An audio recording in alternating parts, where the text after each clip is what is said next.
Kung medyo nagpo-fall short ka, mag-iisip ka ng mga programa kung paano ba to be better. But fortunately, for the past few months, maganda ang performance ng Philippine Airlines. Salamat po sa suporta ng mga kababayan natin.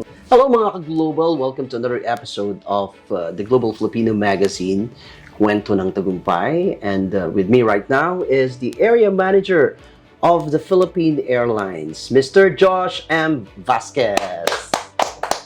Welcome to the Global Filipino, sir. Salamat, Orly. The Global Filipino Magazine. Thank you, Finally, thank you. natuloy din tayo. Oo nga, after 3 months, no? Natuloy din tayo. You were so busy, especially when you arrived in Dubai kasi you're from another assignment. Yes. So, ano yung mga unang encounter niyo dito? Bakit kayo naging busy at hindi tayo natuloy yung first proposal? When you first came here, I was actually traveling back and forth to the Philippines then for some business meetings and some documents required. Pero I came here April, June, medyo marami tayong activities, di ba? Yung Independence Day celebration. Ayun na, agad na, agad, no? All the preparation. Tapos we're heading towards the peak season na. Kaya ang daming ginagawa. So those were valid reasons kung bakit hindi kami natuloy. But bago tayo matuloy sa ating usapang napakaganda ngayong araw na to, let's get to know more about Sir Josh. Yung pwede nyo i-share sa amin. Sino ba si Sir Josh? And pwede nyo kaming kwentuhan. Oh, okay. Originally, I'm from Leyte, sa Philippines. Doon ako pinanganak. Both my parents were from Leyte. Tapos, lumipat kami ng Manila to seek better opportunities for my parents. So, lumaki ako sa Caloocan. Batang Caloocan ako. Doon ako nag-aral until nag-college ako sa Manila. I graduated with the degree of Bachelor of Science and Business Administration major in Marketing. So, first job ko ang Philippine Airlines. First job and first love. Okay. I was 20 years old when I entered Philippine Airlines. So, ilang taon ka na ngayon sa Philippine Airlines? 21 years. Wow, no? Yeah. Bakit yung longevity na ganun katagal? Maybe because nag-i-enjoy ka sa ginagawa mo. What's so special about your job? That's true, Orly. Siguro hindi ako tatagal na ganun kung hindi ko mahal yung company for one.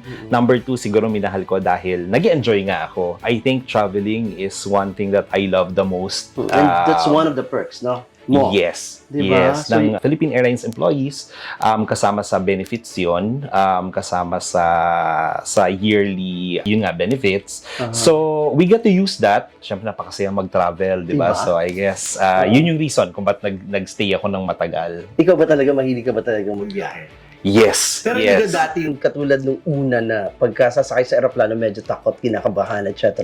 Hindi. I think talagang bata pa lang ako, layas na ako eh. So, siguro, kaya nung nagkaroon ng perks of flying, in-enjoy ko na talaga siya. Hindi naman Max. Kahit saan, pwede talaga. As long as may flight ang Philippine Airlines. Wow, basta ka lang masakay, yes, no? Yes.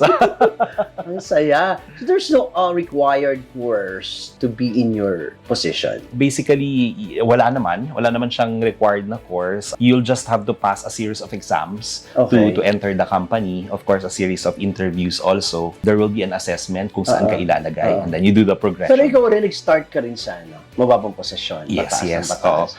Entry level, I started yung sa call center ng Philippine Airlines. Kami yung Philippine Airlines Mabuhay. This is Josh, I may help you. Galing, no? Yun. Tapos after a few years, lumipat ako sa sales, sa Philippine sales. And then after a few years also, nagkaroon ng break to be assigned abroad. What was the first assignment mo abroad? First assignment 2013, Bangkok, Thailand. Okay. So malapit lang siya from Manila, 3 hours lang. So mas madalas mapapauwi pag madalas mapauwi. And then after Bangkok? After Bangkok, I was assigned briefly sa Vancouver naman. Vancouver, Canada. I was there for 3 months. Okay. Pero nagkaroon kasi ng change after Vancouver. I was transferred na sa New York. Sa New York naman, 5 years ako doon. Ayun. Before coming here. Okay. So, before coming here, you were in New York. And parang 5 years is too, sobrang tagal na, no? Na-enjoy mo talaga, na-adapt mo talaga yung kultura. And nung na-assign ka dito sa UAE, ano yung mga expectation mo? Of course, there's yung mainit na portion. That's true. Medyo expected na siya pero kaya nang sinasabi nga nila. And first-hand experience din, it gave me feeling of being home. Okay. Kasi ang napakaraming Pilipino, di ba? Wherever you are, ang daming mong makikitang kabayan, ang daming Filipino food. Whereas when I was in New York, medyo lalayo pa ako. Pupunta pa akong Queens to enjoy Filipino food. So dito, mas at home. Tsaka syempre, mas malapit din sa Philippines. And you got the chance to expose to the to meet the community, to encounter the Filipinos in Dubai during the first pinakamalaking event mo na na-attendan was the Independence Day. Yes, Independence Day 2 days 'yon, 'di ba? May 25 and 26. But before that, medyo naka-attend din ako nung Expo, yung closing ng Philippine Pavilion. Inabot ko siya. So I got to meet some Filipino community leaders, and of course yung mga officials natin sa consulate and sa embassy. Okay, sir.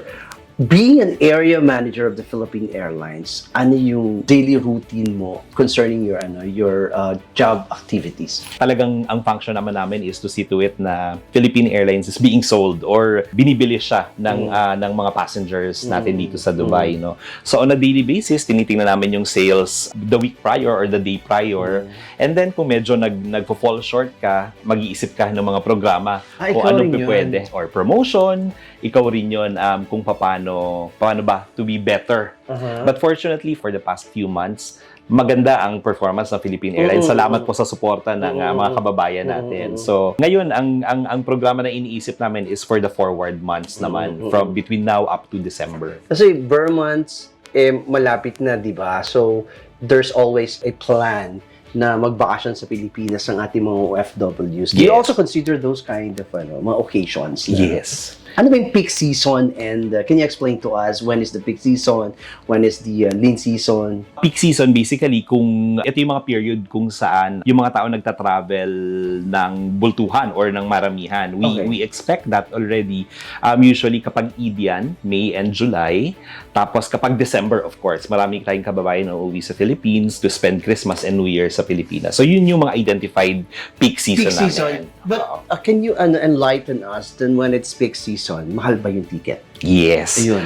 That's why we suggest yung mga kababayan natin to plan ahead, especially if you're traveling during the peak season. Like for example, for December, mag-book na kayo as early as now kasi wag yung malapit. Kasi talagang mas mahal na yon. Mas mahal siya because, not because gusto naming taasan yung presyo, but because marami nang nakabook. Medyo puno na yung flight. Kaya yung natitirang seats, medyo mas mahal na yung fare. Ayan, ang gandang ang gandang information on that when you're planning to have your vacation kahit malayo pa, you have to book ahead of time. Paano naman yung emergency, sir? yung mga emergency plan of, walang plan of emergency. Yung mga emergency situation na kailangan umuwi. Oo. As much as possible, we try to help naman during emergency situations. Kung ano yung lowest fare possible na ma-offer namin, binibigay naman namin. Of course, it will depend also sa load ng flight na anong date na napili or sinasuggest magsasuggest kami ng ibang alternative dates kung saan mas mura yung pamasahe. That's good. So let's talk about, kasi I believe that you are the right person to talk about or to give tips about traveling, no? The do's and don'ts of travel. So baka pwede, anong mga hindi maaaring bitbitin, anong mga pwede nating dalahin sa ating bagahe, or ano yung mga tungkol sa 3 hours before the flight schedule.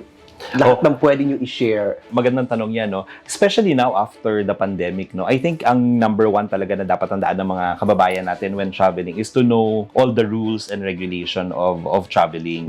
So ngayon, number one is documentation, kung ano ba yung mga required na documents if you're traveling to the Philippines and pabalik dito. So nandun naman yan sa website ng Philippine Airlines. Of course, you need to fill out yung One Health Pass, which is available online. Mga kababayan natin, merong mga naluloko, nag-fill out sila ng form na may bayad. Hindi po yan, hindi yan legit. Or marami ako nabalitaan na nagbabayad ng $10, $20. Oh my God. Libre po yan. It's provided by the Philippine government. And then second would be yung vaccination status, because right now, nilift ng Philippine government, di ba? Yung quarantine and PCR requirement as long as may 2 vaccine ka plus at least 1 booster. Regardless kung kailan ka nagkaroon ng booster. Tapos of course, as you mentioned, we suggest na yung mga kababayan natin or our travelers will be at the airport 3 hours before the flight. because of the documentation requirements nga, especially now, maraming bumabiyahe. So, ayun. Tapos, ang Philippine Airlines, I guess kami yung pinaka-generous in terms of bagahe. Totoo. Aside from the 7 kilos hand carry, we provide free baggage allowance, dalawang 23. So that's a total of 46 That's how we kilos. enjoy the perks in Philippine Airlines as far as our baggages are concerned. Kasi ang dami nun ang daming nabibitbit, di ba? That's true. Oo. That's true, Orly. May tanong, minsan Pero pwede ba yung 25-20? Ano yun? Basta 46 ang total? Nangyayari ba yun? Ayan, kasi minsan maganda. pagdating dun, di ba? Oo. Naka-plaster na lahat eh. Oo. Isang common questions yan, Orly. Pero the answer is hindi po. Dapat talaga dalawang 23 kilos siya. That's the rule. So, binigyan na tayo ng 46 total eh. So, sumunod na lang tayo sa 23, di ba? Yes, yes. Oo. And, paano mo ma-determine or ma-classify that it's really a hand carry? Kasi iba may hand carry, may shoulder bag, may laptop pa. So, para Christmas tree na talaga. Oo, sorry. naintindihan naman natin yan, no? But ang hand carry is, yun nga, one piece na 7 kilograms. Okay. Plus, of course, you're allowed to have a small bag with your necessities. Laptop, small... so generous ang yeah. diba? Let's say, may kasama kang infant, yung mga gatas ng infant, any necessities. Kung may gamot kang kailangan, a small bag together with the 7 kilos, pwede yun on top of the one piece na hand carry. Ganun lang. As long as we follow the rules, the guidelines, magiging peaceful ang ating travel experience, di ba? Yes. So, ano pa ang kaibahan ng service ng Philippine Airlines amongst the others? So, talagang ipinagmamalaki namin is our BPA, yung buong pusong alaga. Kasi being Filipino, iba yung warmth natin, di ba? As a Filipino. Sabi nga namin, we are a Filipino brand. Yung biyahe mo papuntang Pilipinas is 9 hours. Pero when you fly with Philippine Airlines, the moment you step in on our aircraft, parang nasa Pilipinas ka na because lahat ng nasa aeroplano ay Pilipino. Diba? So, that's one. Another is siguro yung schedule namin. Napakaganda ng schedule namin kasi you leave here at 7 p.m. 7 p.m. 7 p.m. Matutulog ka lang. When you arrive in Manila, 9 a.m. na. So, pagising mo na sa Pinas ka na. Sa Pilipinas ka na. Wala kang yun nga, yung jet lag or yung time difference.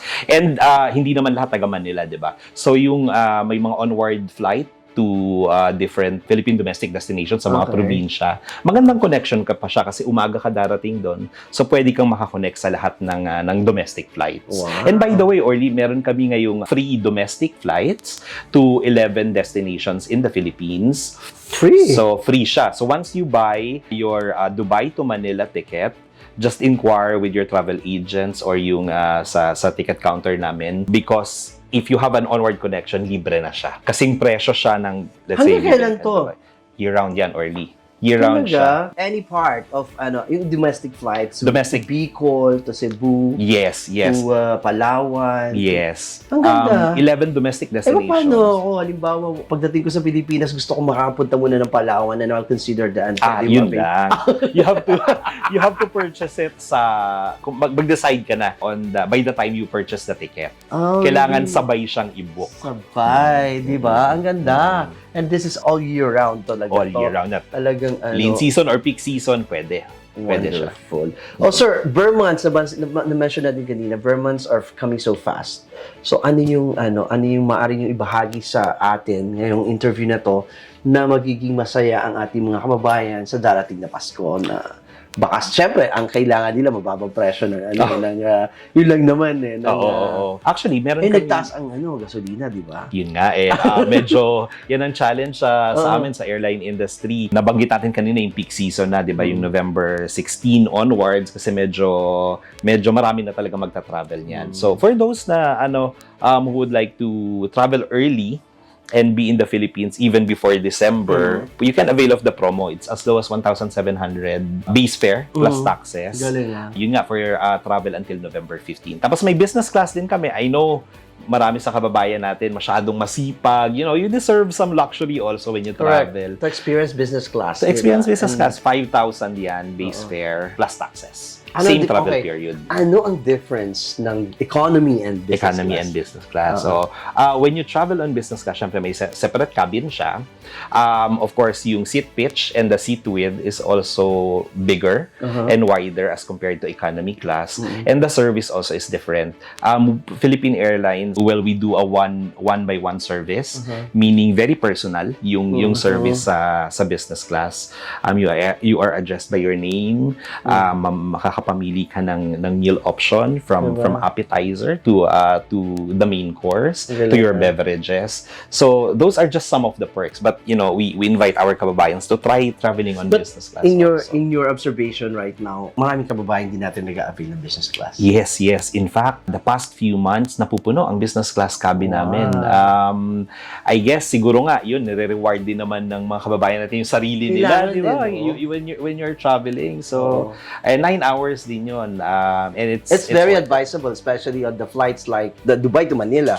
Kasi 9 hours dapat comfortable ang uwi natin, yes. di ba? Yes, that's correct. Convenient. That's correct. Okay, sir, invite everyone and welcome to Dubai again. Early. Okay, invite everyone to avail the services that you're offering here at the Philippine Airlines. Promote the upcoming discounts or offerings that you will be having. Sa mga kababayan namin sa Dubai and in the UAE, sa susunod na uwi po ninyo sa Philippine Airlines na kayo magpatid sa sariling atin, sabi nga, no? So may ongoing sale po kami ngayon, which will last until the end of the month. 1,700 base fare plus taxes on economy, tas 5,000 on business class. So take advantage of that promo. That's for travel now until November 15. So again, maraming salamat po at sa susunod na uwi ninyo, mag-Philippine Airlines na po kayo. Very well said. Thank you very much. The area manager of the Philippine Airlines in the United Arab Emirates, Mr. Josh M. Vasquez. Thank you.